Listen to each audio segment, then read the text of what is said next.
Very interesting speaker today, given that problems of war and peace and psychology sometimes beat even the psychologists. We brought in someone who was even more than a psychologist. We brought in a psychiatrist. Dr. Don Pett was a practicing psychiatrist here in Connecticut. He studied at Johns Hopkins University with one of the great thinkers in this field, Jerome Frank. You may want to look up his obituary notices and some of his work. He worked both in issues related to individual psychiatry, but also he was very active on issues of war and peace and was one of the major campaigners in the 1950s, 60s, and 70s against nuclear weapons. He wrote extensively on that. If we look at the world today, it's not so great. On the other hand, I think that Dr. Pett is going to bring us a much more optimistic and motivating message. And so without further ado, I'm going to let him take over. Thank you. I am Dr. Positive, so you'll be smiling and happy when you leave the class today. What I hope to do today is to, I think it's one of the goals of a lecturer to inspire his students. So that's what I hope to do today. And what I'd like to do in the time we have is to explain to you the cause of war, the cause of peace, tell you what we can do to create peace.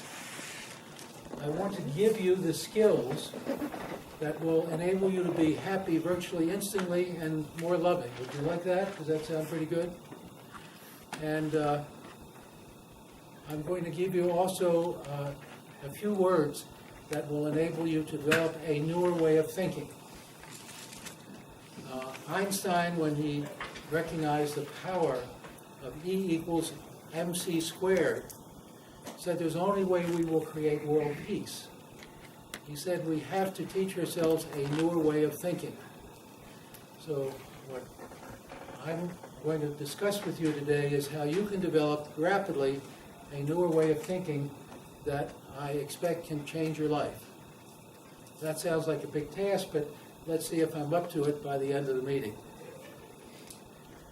I had the good fortune in my medical school training of being mentored by Jerome Frank, who was at that time the world expert on the issues, psychological issues of war and peace. He wrote a seminal book and he testified before Congress several times, and he was part of my inspiration. The other opportunity that I've had is as a psychiatrist, I've had the opportunity, the real privilege of listening to thousands of individuals go through their struggle to attain well-being and happiness. And what I have done in my practice, I'm going on 79 now. I've been retired for a number of years, and my main passion right now is creating world peace. But what I've done is to collect all the wisdom that I've been able to acquire from listening to these individuals. I had a sort of an educational approach. I used to give things that I thought would be worthwhile learning, and a lot of times the patients would look at them and say, you know, Dr. Pett, I can do better than that. And I'd say, that's great. So I'd say, if you can do better, tell me how, and they would give me something that would be a little improvement. So what I've done over a period of years, I've collected what I call these strengths, or strength being a word I've invented meaning mental strength. If you collect enough strengths or have enough mental strength, you will become a mental spiritual wealth millionaire. Most people strive to be a physical material wealth millionaire. But I can assure you from my practice, I've met a lot of very wealthy people who are quite miserable. In fact, the most miserable person I ever met was a multi-billionaire who was the most miserable person I've ever met, and I told him so, and he agreed with me. So money they say money can't buy you poverty, but it's a lot of other things that can't buy you as well. So I've collected these skills, and one of the things I'm going to give you at the end of the meeting, if you're interested, I've collected all of those skills, and I've put them on a flash drive. And I'm going to give you that flash drive if you will promise to use it. It has the equivalent of a 3-credit college course, and included are the skills that will teach you to be more rapidly happy, more loving, and also how to create a sustainable world peace. Now, what is it that people want? There are 4 things that I think that people want. You probably have your own ideas, but I think the 4 things that usually people want: they want happiness, we would like unconditional love, we would like abundance. By abundance, I don't mean a lot of money, I mean a shelter, have what we need in the way of food and sustenance, that's abundance. And we would like to have sustained world peace. Instead, and here's the big puzzle, this is the biggest puzzle we have to solve. Why is it that in spite of wanting these 4 things, we fill our world with fear, hate, scarcity, and war? Now that's the biggest puzzle. If we cannot solve that puzzle, then it's only a matter of time before we self-destruct. So, yeah, were you raising your hand? Yeah, I was going to say, can you repeat those 4 things? I can't hear you, I'm sorry. Can you repeat those 4 things again? Well, Could you the repeat the 4? four things that people want are happiness, unconditional love, abundance, and peace. The 4 things we fill our world with instead are fear, hate, scarcity, and war. Now, we think we're rational human beings, but it doesn't sound like we act that way.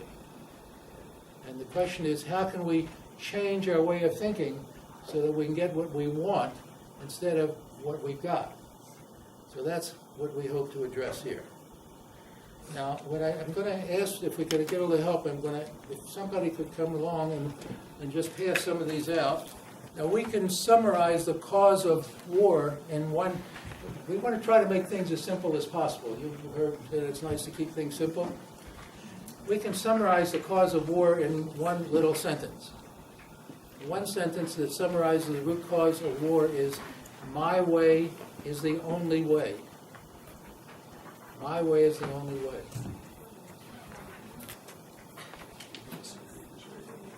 Okay, so does everybody have, you should have one of these that has the symbols on it. There's plenty here. And then you should also have one that contains the 2 most powerful secret skills that teach you to love yourself rapidly. You don't have those either? All right. So there are 2 papers you should be having in front of you. You're welcome.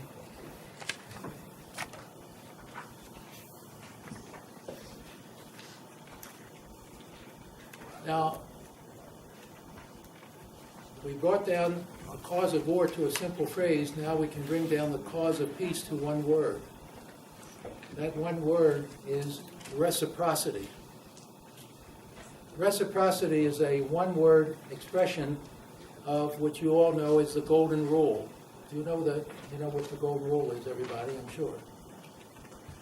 Love your neighbors yourself.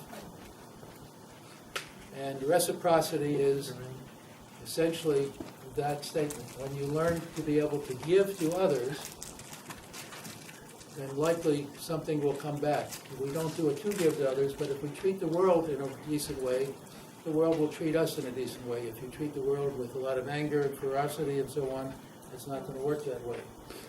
Now, the sad part of the story is that we are the source of the cause of war ourselves. We don't like to admit this, but the way we educate our individuals is the basic reason why we have conflict and war. I'm going to give you a point of view which you can agree with or disagree with. You might have another point of view. There are many ways to get to the top of a mountain, and I have one way that I found that I think makes a lot of common sense.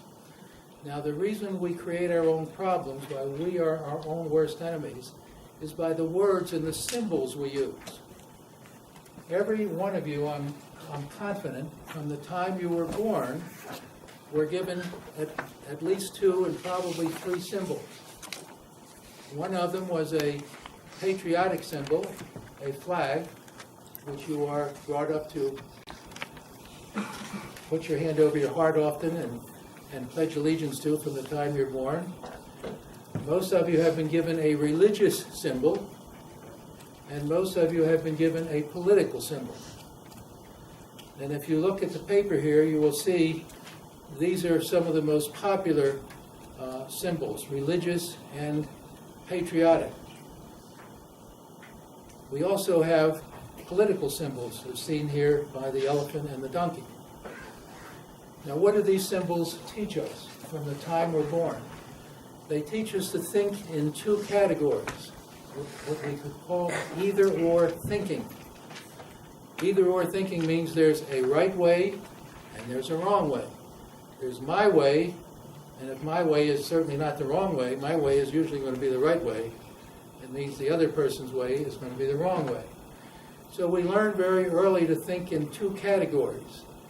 And I'm calling this a new disease. As a physician with a background, I tend to be oriented towards, in a way, looking at pathology. But the silent disease that is about to slay us, that is more potent than cancer, than AIDS, or any other disease you can think of, is the either-or disease of our thinking. It's the silent disease that causes us to separate the world into two categories. We think of it as good and evil, right or wrong, us or them. And as long as we continue to think that way, this is why we will have considerable difficulty. Now, it's only natural we think that way because this is the way the animal thinks. The animal does not have the ability to use symbols very well. And we start off life by thinking in terms of us and them. We identify with a tribe, with a herd, and we see that in animals. They travel together, and they work together, and that's part of our instinct. Now, one of the reasons we also have trouble is the way we look at our history. If we don't think straight, then we're not going to act straight. So one of the reasons that I think we have difficulty is our world we learn to understand our world as his story. You understand his with quotes around it, his story. So our history, according to most of what we're taught from the time we're born, is the history of his story. It's the story of a male God who, if you look at the chart at the bottom under the symbols there, of a male God who created us 60,000 years ago. 60,000 years ago. And if you look at the chart, you see the line almost goes straight up. And in the sixth day, we were created. A magical act by a male God. What happened before 6,000 years ago is we don't know too much about. But this was the act. There was darkness or whatever. And after that, we learned that God picked a few males to explain what was his desire for us. Moses was one, Jesus, Allah, Krishna, all males, of course. And males were usually told to rule, and everyone else was told to obey what the males had to say, because they, of course, were right. Now, in the course of evolution, if we look at another way of looking at history, our history, as most of you who've studied a little science understand, the present thinking is we all started about 3.5 billion years ago. That's quite a long time ago. 3.5 billion years as a single cell. And that cell began to divide, and it became more complex, and it became more sophisticated. It grew into organs. Organs grew into organisms, into individuals. Individuals grew into tribes, into families, and then tribes. And now we have a group of tribes that are trying to organize into a large system. And what we see in that history is that there was a major event in which organisms were unisexual. That is, there was a male and a female part in every organism. And in the course of complexification, it made sense that they divide and we have two genders. So what happened when the genders divided? The male got what? You got muscles, right? And what did the female get? She got the ability to be nurturing. The female body was designed to nurture a complex organism who took several decades usually before they could take care of themselves. So the female got nurturance abilities and the male got muscles. The male was given the ability to make 20 million sperm a day. How many eggs does a female make in a month? Right? And when the female is pregnant, how many eggs are made during that 9-month period? None. So we go through a male being given 20 million sperm, a female being given 1 egg, and being inactive, no eggs for a period of time. The males were given muscles, so the males usurped their power.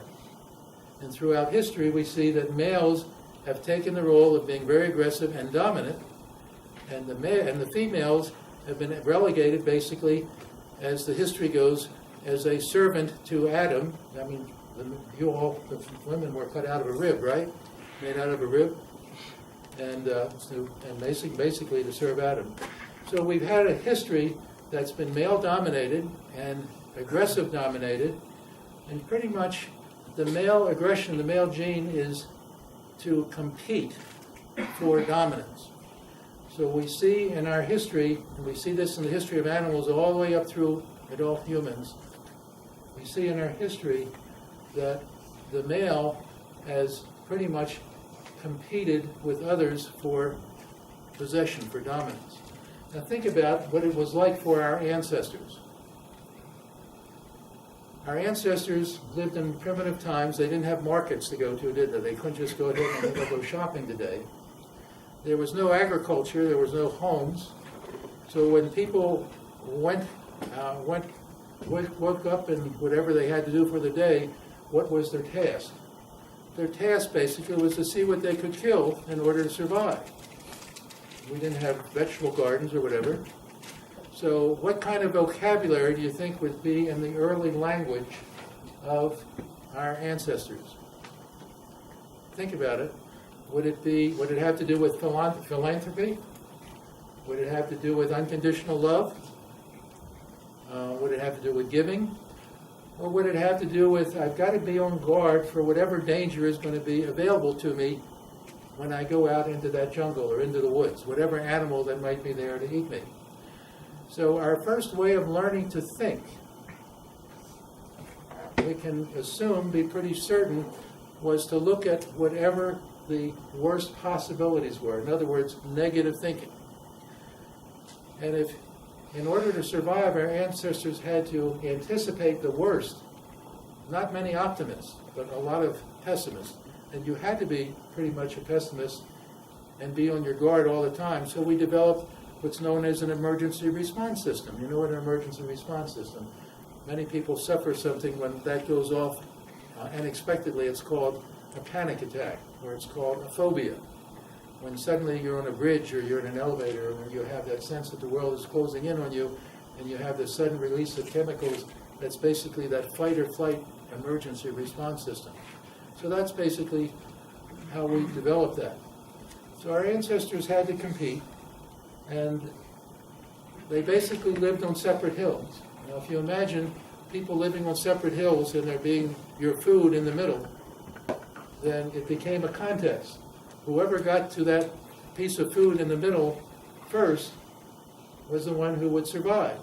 So we have a history of survival of the fittest. We've had about 3.5 billion years of learning through survival of the fittest. So from the time we're born, are conceived, 9 months later, we are educated.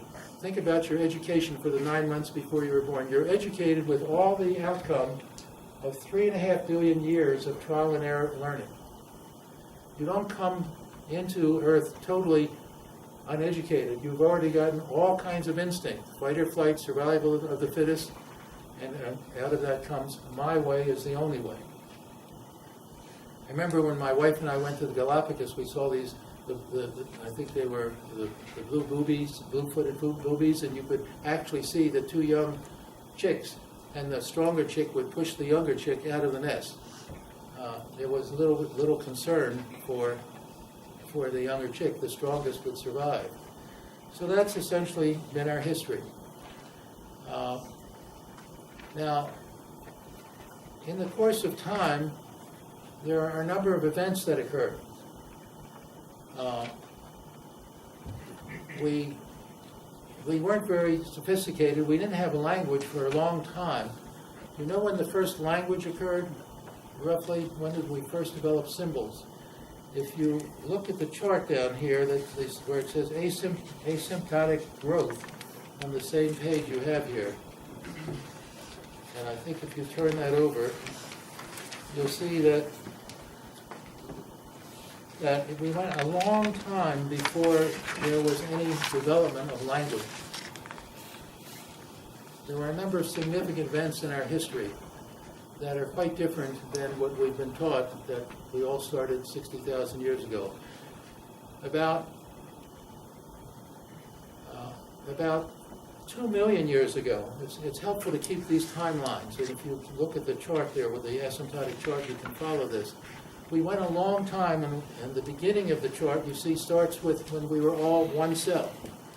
We went for billions of years, and it wasn't until about 2 or 3 years ago that our human brain began to develop.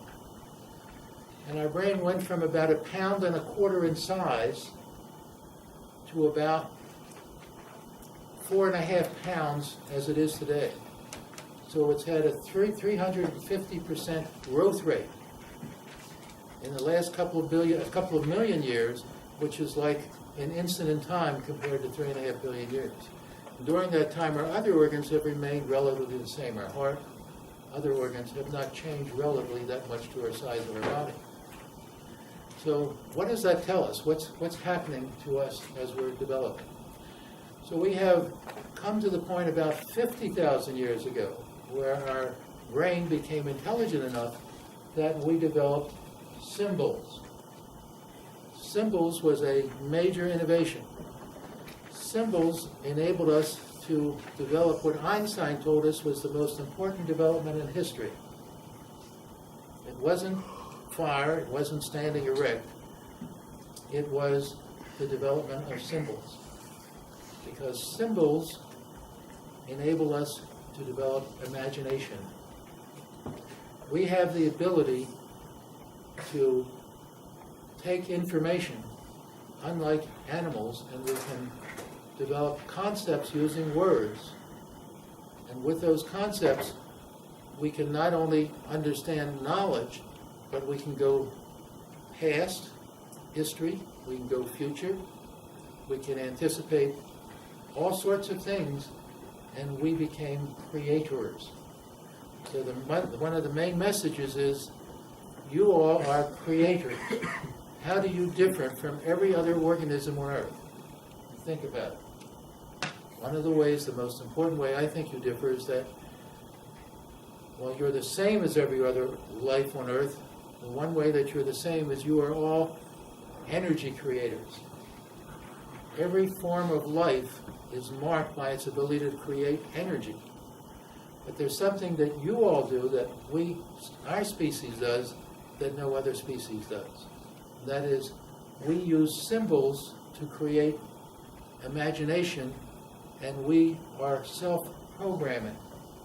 We have the ability to take responsibility for ourselves, to take responsibility for what we are and what we become. That way we are different than any other organ in the world. You all have the opportunity to ask yourself, what is it that I choose in life? Unlike every organism that is programmed by your instinct, by tradition, you can change your pattern. You don't have to continue with the old way of thinking, the old way of doing things, and that's what we're really about. So I'd like to take a moment right now to give you what I consider the two most powerful skills that will teach you to like yourself rapidly. You'll love this. And what I suggest you do is you take the paper that I've given you that has these skills written out and read them when you have an opportunity. And then I'd like you to go to my website, which is called einsteinsolution.org, einsteinsolution.org, with 2 S's in the middle. And I have arranged for a local radio celebrity and an actor, a professional speaker, to record these skills. And these are basically the 2 most powerful skills, and they're relatively secret. The first skill I call emotional self-endorsement. Now, you all already have this skill, but you've been taught not to use it. You've been brainwashed from being a child and taught not to use it. You know how to emotionally endorse others. Would you agree with that? You know how to talk to a dog. Our professor knows how to talk to his puppies, that he's going to get them to shake their behind and wag their tail in just a short walk. And you know how to do that. You know how to talk to an infant child to get that child to smile. You know that when you go to an athletic event, you cheer loudly, you stomp your feet. When you go to a musical event, you do the same thing. You may stand up, you'll clap, and you'll cheer. You even have endorsed emotionally food. How many times have you looked at that very big chocolate fudge sundae and said, wow, and you got kind of excited when they put that in front of you? Now, how many of you in the morning get up and look in the mirror and say, you look at yourself and say, I am such a hot sketch? Have you done that recently? Have you said, look at all the fantastic things that I have available to me today. I have good food, I have a roof over my head. I'm living better than kings did years ago. I have, what did kings have? I have a good bed to sleep in, got relative freedom. And can you do that with a degree of emotion or enthusiasm? Now, why don't we do that? Why don't we take responsibility for ourselves? A couple weeks ago, I had the opportunity, I spent a couple days with Jack Canfield in California. He's one of the leading speakers, gurus. He's sold more books than anyone in history. 500 million books. The Chinese just bought 300 million of his books to teach English to Chinese. His stories on one side, English on the other side. What is his basic principle, his motivational principle? It's very simple. We need to take responsibility. We need to take responsibility for ourselves. Now, most of you don't do that. Or you're just beginning to do that. When we're infants, we can't take responsibility for ourselves, can we? We're very dependent on whatever we're exposed to. So we start with our first 9 months, where we've had 9 months of programming by 3.5 billion years of trial and error learning to act like animals, survival of the fittest. And then when we're born, we're exposed to a whole new set of educators. They're called nurturers. And whatever our nurturers teach us, that's what we learn. If you learn a language, don't you? Everybody here speaks a language. Some people have 2 languages. You all have different languages. You're all taught, I would like to say brainwashed, but I'll say you were educated, or you're indoctrinated in a way of thinking that includes a religion, a political philosophy, and a patriotic stance, and to know what's right, and which is usually our way, our tribe's way, and the other way. You're given a tribal language. There is no universal language, no word in our language. Do any of you know a universal word that is not a tribal word, that doesn't divide us into 2 categories? I don't think we've invented one yet. I think the closest is the peace symbol. But the peace symbol doesn't tell a story like the religious symbols. If you look at the religious symbols on that handout I gave you, they tell a whole story. If you're brought up with that symbol, you know from the time you were born, you've got a whole story that goes every time you see that symbol. It brings about strong emotions. But is there any symbol that can identify you with a world symbol? I don't think so. But if you find one, let me know. That's why I created one. And that's the asymptotic curve, which we'll talk about in a minute. Okay, so let's get back to this most powerful skill, taking responsibility for yourself. I've heard this many times, but this is a story of one of my patients. One of my patients was telling me he was meeting with some friends, and he was very enthusiastic about a software program he developed. You all have probably done something creative you've been very proud of, and you'd like to share it with somebody. Well, he had taken this, he had some friends over, and he started to tell his friends about his software program. And he was in the middle of his discussion, and his mom came over, said, "Please come with me," called him aside, said, "You should never say nice things about yourself like that. That's bragging. You're being an egotist if you do that. Approval only counts if it comes from someone else." Now, think about it. Does that ring a bell with you? How dependent are you in your life on what other people might be thinking about you? I know when I was a kid, I had terrible pimples, and boy, I used to think that I had the biggest, swelliest pimples that anybody ever had. Maybe some of you can relate to that. But we're brought up for the first maybe 15 years or so, we are totally dependent on other people. We don't have any control over who we're exposed to. If you're exposed to one of the people in a fundamentalist religion who says that the only way to survive is to kill other people, you know, there's only one right way, and you're doing good if you kill other people. That's the either-or thinking. So you don't have much control over that, but all of you, I think, if you think about it, you were brought up to be dependent on other people's approval. And I think you probably still are dependent on other people's approval. Unless you will do what I've suggested. That you go to your computer, listen to Brad Shepard, narrate these skills, it's also written on the screen, and then practice these two skills. So the first one is emotional self-endorsement. You don't have to yell and clap loud because you're just talking to yourself. But could you do it with a little bit of emotion, with a little bit of enthusiasm? Not, "Oh yeah, that was a good job," and then you go right on to the next worry on the worry pedestal. If you continue to do that, you have the success, the formula to continue to make yourself miserable throughout your life. Most of us are brought up with something called guilt.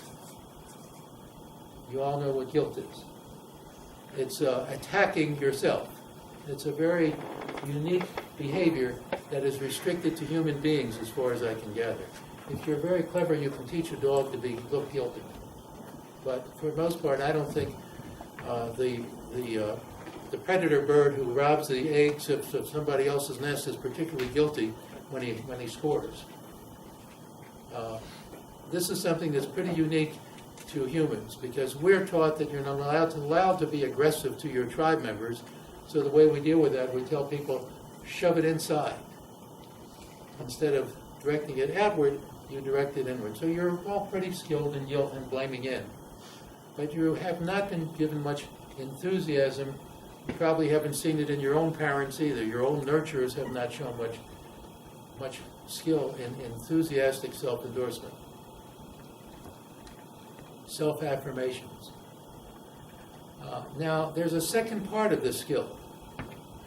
I'm suggesting to you one of the most important things you can do and as you become an adult now. You see, you're not a kid anymore. You've reached a point where you have your vocabulary, you've got your training. You are now reached that third stage of development in your life where you're no longer controlled by instinct. Well, you're controlled by instinct, but you have the ability to rise above that because beyond instinct, you've learned tradition. From the time you were born, you've learned a second master, tradition. But now you're coming into your life where you're reaching your third master, the most important master, and that's called self-mastery. You have the opportunity to become self-programmers. We know the word self-programming now from all the computer world. So what I'm suggesting to you is one of the most important things you can do in your life at this point is to learn to program yourself by giving yourself lots of positive affirmations. Take responsibility for that. If you don't take responsibility, you will go through life being depending on other people. women usually go through the life depending on a significant male. That's changing pretty rapidly because his story, we're now changing to our story. We're getting beyond his story, and the whole new way of thinking is the new story, our story. Now, males usually need the approval of other males. You know, you have to go on the football field. You have to be a macho guy. You have to show your other guys that you're able to compete or whatever. Now, of course, when the sexes were divided, when we were unisexual and we went to a different genders, it wasn't a total split. So all you women have androgens, but in not as much amount as you have estrogens. And all you men have androgens, but you also have estrogens. So it's not as though there's a total split. But we are, when you think of it, we're all bisexual. We all have the male and female genes, but when the sexes were divided, they were divided unequally. And unfortunately, males have taken advantage of that, and I think that's changing recently. It's difficult to make change, by the way. Anyone who wants to make change usually gets punished. Are you aware of that? Creativity usually leads to punishment. Think of all the people who were creative and how many got approval first. And Moses wasn't very well accepted by most people, by the Egyptians certainly. Jesus was punished pretty severely. Galileo didn't fare too well. And anyone who created anything, people who created evolution, Darwin, for example, and the people, they had a trial, if you remember, the Scopes trial. So our society generally doesn't accept innovation or creativity. So be careful if you're too creative, because that's the hardest step of creativity. The easiest part is coming up with a new idea that makes sense. The hardest part is convincing the world, because we're not very receptive when people try to challenge us. Now, part B of that first skill, the most powerful skill, is also extremely important, and it will rapidly speed up your ability to love yourself unconditionally. And I'm calling this secondary endorsement. The first is emotional endorsement, and the first part of the first skill is secondary endorsement. One of the most powerful things you can do for yourself in taking responsibility is endorsing yourself regularly, emotionally, with enthusiasm. You know how to be enthusiastic with others, but with yourself.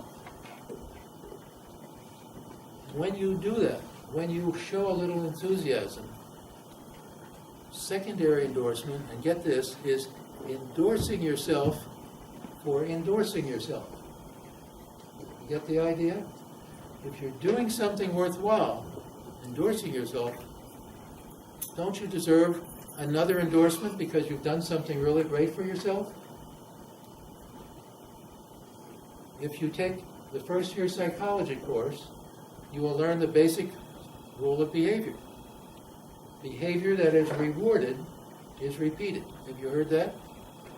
Behavior that's rewarded is repeated. So if you do something really good for yourself by endorsing yourself, and you want it to become a habit more rapidly, then endorse yourself for endorsing yourself. And you will develop this skill much more rapidly. Now, if you spend 15 or 20 years rolling around in guilt and self-blame and being told that if you be nice to yourself, it's really egotistical and you're self-centered, whatever the rest of the words are, and love and approval only counts if it comes from a significant other, or if it counts from winning an award or winning the contest or getting an A. I mean, even our school system is set up so we have winners and losers. And only so many people can get A's, and if you get a D or you get a C, a lot of us are told that you're inadequate, you're not acceptable. So unfortunately, that's part of our education. But we don't have to continue that way. So that's the first complete skill. Emotional self-endorsement, and its B part, secondary endorsement. Now here's the second most powerful skill. The second most powerful skill. And you can practice this. It's called evaluating your worth, your self-worth, by what I call your reasonable best measure, your reasonable best measure of energy. Most of you, I think you will agree if you think about it, evaluate your worth according to the outcome of what you do. If it works out, if you got an A, if your significant other says you're really looking good today, you win the contest, you get an A. If the weather is good, if the stock market goes up, all these kinds of things that go on, this is the way most of us evaluate whether we're going to have a good day today or not. We're dependent on the outcome of what happens in our world. We don't have much control over those things. What do we have control over? The one thing we have control over is doing our reasonable best. If you're not very talented in climbing up ropes, if Jim says you've got to climb the rope, and you're going to fail Jim because you can't climb up rope, but you do your reasonable best. You deserve to endorse yourself enthusiastically because you've done your reasonable best. Not put yourself down because somebody said it because you couldn't get all the way up to the top. You didn't get an A in that course. You follow what I'm suggesting? Does it make sense? You have 100% control of doing your reasonable best. You don't have control of what the weather is, or whether the stock market goes up, or whether the person you love is going to love you. You can do your best, and if you do your best, and if it works out, that's a bonus. Why not make, when we get what we want, our bonus, and we work for bonuses? It's really worth, I think it's one of the most important things we can do, to work for other people's approval and work for love. But that's different than being dependent on love. Make sense? Okay, so now I've given you the two most powerful skills. Now I'm going to give you the second part of the second skill. The second part of the skill is, when you can say, I'm doing my reasonable best, what happens if you say, I'm not doing my reasonable best? Now I realize I could have done better, but I didn't. Instead, I ate a half pound of chocolate when I'm trying to lose weight. That's not what's my intention. I meant to study, and instead I watched a ball game. It was a good basketball game. I didn't want to pass that up. So what if I blew the test? So what if we realize we could be doing better? Does that mean that you're a, what's your favorite put-down word, by the way? You have some pretty good words for put-down Failure. words. Failure? Failure? That's a very mild put-down word. What's another put-down word? Loser. What? Loser. Loser. How about asshole? Any of you use that word? I mean, is that a foreign word or something? The most spoken word that's found on airplane boxes when the plane is in trouble, when they recover the box, when a plane goes down and the pilot realizes he's in trouble. What's the first word, the favorite word that people utter? Shit. Oh, shit. So, failure is a nice mild word, but when you think about it, we're much more harsh on ourselves, aren't we? And we use a lot of put-down words. Recognize those words and get them out of your vocabulary. If you want to be aggressive, we're aggressive by nature, kill those words.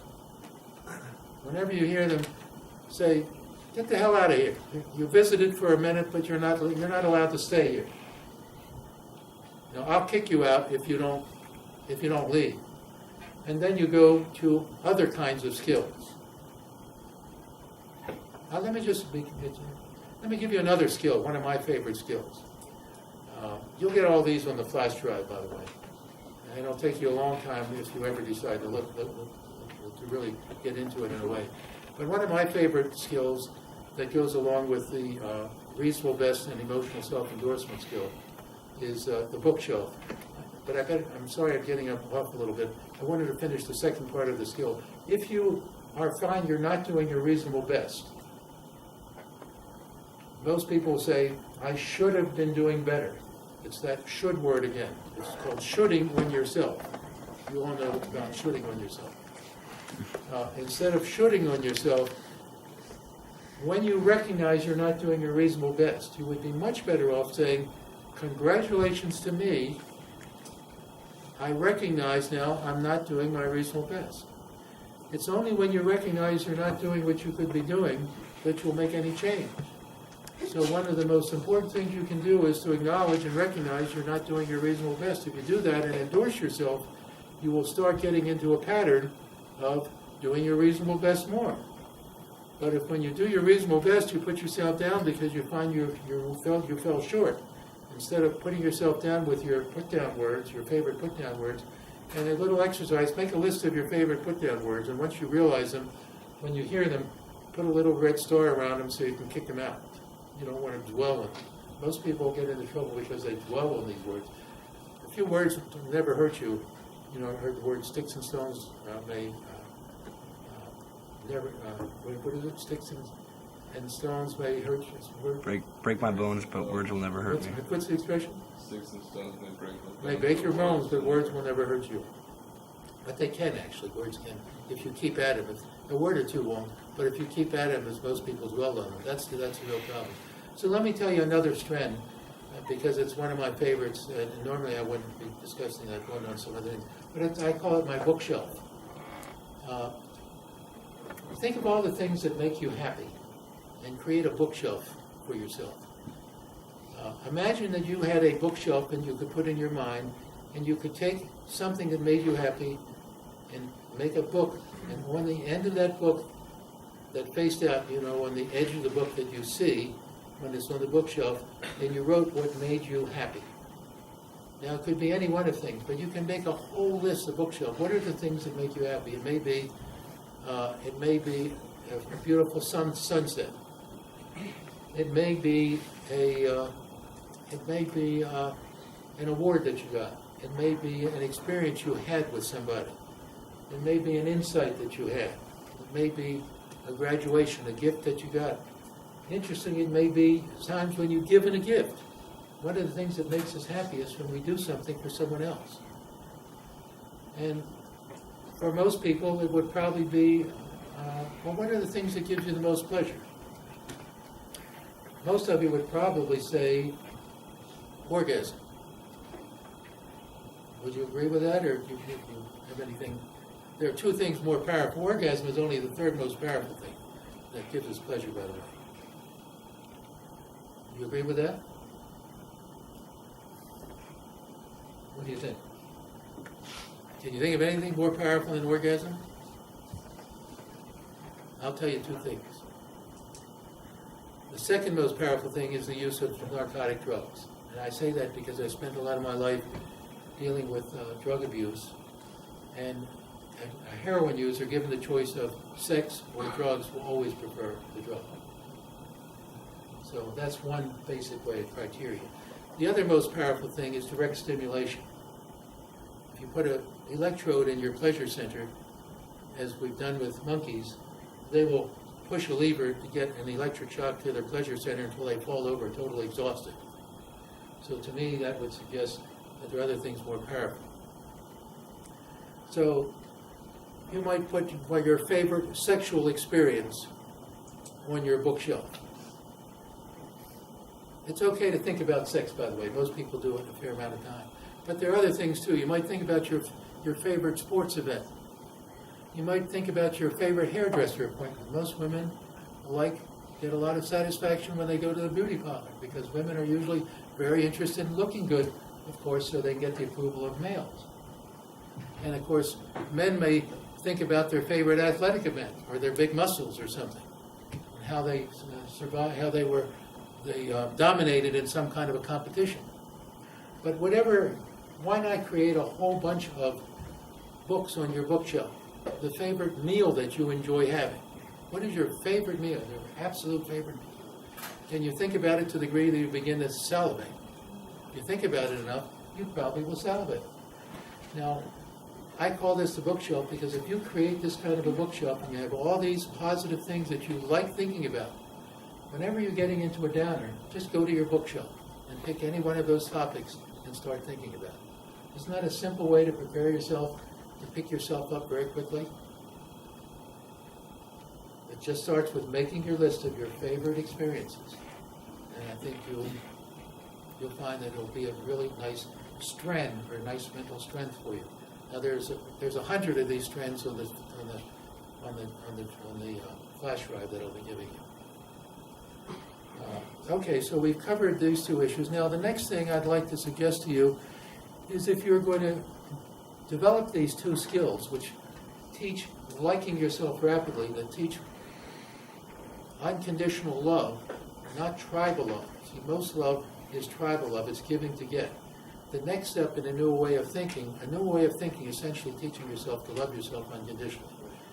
And that boils down to that one word, reciprocity. Another single word is civilization, or harmony with yourself. But reciprocity is the one word. So if you can develop that ability, and we can show reciprocity to the rest of the world. Now, in the history of the world, as we've evolved from a single cell to groups of cells and so on, every next level of civilization that has survived has developed reciprocity. That is, until you give something to the system, if you have something in the system that takes and it doesn't give, that's called a cancer, isn't it? Cancers give, they take, but they give nothing. Until eventually they take whatever they can, and the host dies, and then the cancer has to die because it has no host anymore. In order to go to the next level of civilization, we have to develop reciprocity. Most organisms in the history of the world have become extinct. There are more extinct organisms, and there are many more becoming extinct. What's happening in the world today is we are now creating the extinct group. Because of what we're doing to the environment and so on, we're deciding who becomes extinct, not nature anymore. But we have, because we've developed this disease, this either-or way of thinking, we are creating most of the extinction. So in order to go to the next level of civilization, we have to find a way to develop reciprocity between the tribes. We've gotten to the point where we have tribes. Everybody here belongs to a tribe, the male tribe, the female tribe, the American tribe, a political tribe, and so on. You all belong to many tribes. But in the course of evolution now, what's happened is we have become so powerful that in the last 75 years we have developed the ability to destroy ourselves. That's the whole issue that we're dealing with right now. We've developed weapons that are so powerful that we can destroy ourselves in less than an hour. You think about it. The bombs of Hiroshima were the equivalent of about 20,000 trucks with 10 tons of dynamite. That's 0.2 megaton. About 20,000 trucks with 10 tons of dynamite. Think of that scattered around the city. The Russians developed a bomb in the 1960s that has 50 megatons, which is the equivalent of 20 million trucks, 50 million trucks with 10 tons of dynamite. It's hard to even imagine. And right now we have enough of these weapons circulating on ready-release status to wipe out most of civilization 10 times over on the activity of one single individual. One individual can push the button or make the statement, make a mistake that could have set off the whole series. A mechanical error could do the same thing. Think about it, a mechanical error Of course, we don't have mechanical areas because we're so terrific with our engineering. You know, we have fail-safe methods. The Fukushima, tragedy was just an aberration, but it won't happen again. So we need to develop a newer way of thinking now that teaches us something different, and we need to teach ourselves to deal with prevention rather than trial and error. Trial and error is we make a mistake and we learn from a mistake. When we have weapons that cause no more mistake, there's no opportunity for a second chance, you have to develop prevention. So what I'm saying, we have to develop a newer way of thinking. That's what Einstein told us. Now, do you all know the story of Chicken Little? Remember the story? Anybody tell us the story? Remember what Chicken Little was all about? Who's brave here? Take responsibility. Your first step to taking responsibility. What do you remember the story of Chicken Little? It's the sky falling, right? What was the rest of it? I don't know. That's all I know. Okay, it's too early in your childhood. Chicken Little had something fell on him. He said, "Oh my God, the sky has fallen." And he went and he saw Goosey Lucy, and he said, "The sky is falling, and we have to go tell the king." And they went to Ducky Lucky, and Ducky Lucky said, "Well, I'll go to the king too." Before you know it, they had a lot of the forest animals, and finally they came to the wolf. And he said, "Oh, I'll take you to the king." And the wolf took him to his den, and that was the end of, they were never seen again.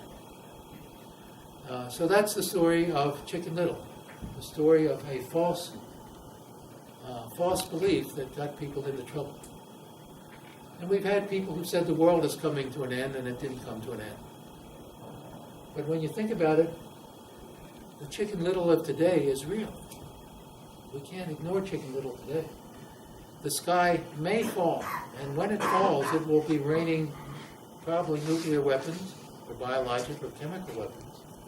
And if these are weapons that offer no second opportunity, the next war, the last wars took years to develop and years to recover. The next war will be without any warning. It'll probably be with minutes of warning. If our president was told that the Russians had released their bombs, or at least a bomb, he would have no alternative but to push the button, because you can't wait in a situation like that. See, that's the kind of red alert we're on right now. So we have a situation where the only way we can deal with this is prevention. And the only way we can deal with prevention is ourselves a newer way of thinking. So I don't think we have time right now. How much time do we have? A few minutes? Yeah, just a few minutes, 5 more minutes. Okay. Because you want some time to give up your Yeah, flash drives. well, the flash drives didn't come up when I'm done. I have my flash drives here. But I'm going to give you the next step after you learn the two love creation skills. There are seven simple word substitution. I call them the mind-freeing, life-changing, world-saving word switches. I'll give you the example of one of them would be, instead of "my way is the only way," teach yourself to say, what's going to make things better for you and me, us and them. Instead of saying, they make me, the blaming statement, say, I allow. Take responsibility for yourself. These are 7 simple word changes. And I'd like to finish by just suggesting 1 or 2 things to you. I've hoped that I've given you a little inspiration today. When I was in medical school, I had an opportunity to listen to Dr. Best. Most of you don't know the name Bantam and Best. Dr. Bantam and Dr. Best discovered insulin, and they saved millions of lives by discovering insulin. And diabetes is a fatal disease without insulin. And Dr. Best was in his later years, and he lectured to me. He lectured to our class. He was in his later years, and he made a statement to us when I was just a seed. I was a seed in the class, and you all are seeds here, getting ready to sprout. You know the story of bamboo. Bamboo, you plant a bamboo seed, and you may not see anything for 2 years. the roots grow into the ground. And then the second or the third year, it sprouts 7 or 8 feet. You all are like that bamboo, you know, you've been sprouting up to this time, you're just ready to sprout. You're at the age where you're learning, you're getting information, and you are ready to take responsibility for yourself. Now, when Dr. Best lectured us, he said to us, and I always remember this, he said, now, I've done a number of things in my lifetime that I'm rather proud of. But you know, if I had my way, I would be sitting out there with you. I trade seats with you because you have your life in front of you. You know, like the grains of the sand and that hourglass clock, you have your life in front of you if you will take advantage of it. And I remember that. And that's something I want to leave you with, that you are the seeds now, and I hope that you will take advantage of all that you have the opportunity, and you'll be, the reason I'm so passionate about this is because I have 7 grandkids. And I really don't believe they're going to have the opportunity that I've experienced in my life, because this is my area of expertise. The people who are most knowledgeable about the state of the world say we probably don't have more than 10 years to survive, because some crazies are going to release our weapons. That we're losing the battle right now, unless we can do one thing. And Einstein told us the one thing: we have to teach ourselves a newer way of thinking. If you go to the websites that are on this paper and you'll practice them, you will develop a newer way of thinking. And what I charge you to do is to find a way to get together. If you listen to these skills, listen to them with a significant other. You'll get a lot more out of it. And if you will start a Genie seminar, try to meet together in groups, you can become a love creation teacher. My goal is to create 1 million love creation teachers, and I'll finish with this, and I hope you will be one of the individuals that will help create 1 million love creation teachers. To be a love creation teacher, you do 3 things. Number 1, you go to the website, you learn the skills. It's very simple. You'll love getting them. Number 2, click your computer and send it to as many people as you can. Doesn't cost anything. Number 3, when they call and say, thank you, that was pretty good, say, why don't you do what I just did for you? By just doing those 3 things, it won't cost you anything, it won't take you much time or energy, you can start a domino effect that will circle the world. That's the way we'll create 1 million love creation teachers. We can do that within a short time, if you'll take a little advantage of doing that. So thank you. It's been my privilege to have this opportunity to speak with you. It's always good to have a psychiatrist come in towards the end of the term, when we're all having those negative feelings about ourselves, like term papers due, poster sessions due, final exams due, and so forth. I particularly resonated with the example of climbing the rope. That was my most significant failure in grade 8 gym class, climbing the rope. To this day, I never figured out why were we supposed to do it. I looked at it and said, I'm not doing it. Backward somersaults were a problem too. So I think there's a lot of things that Dr. Pettis said that resonates. And we'll come back and we'll discuss them. He has for you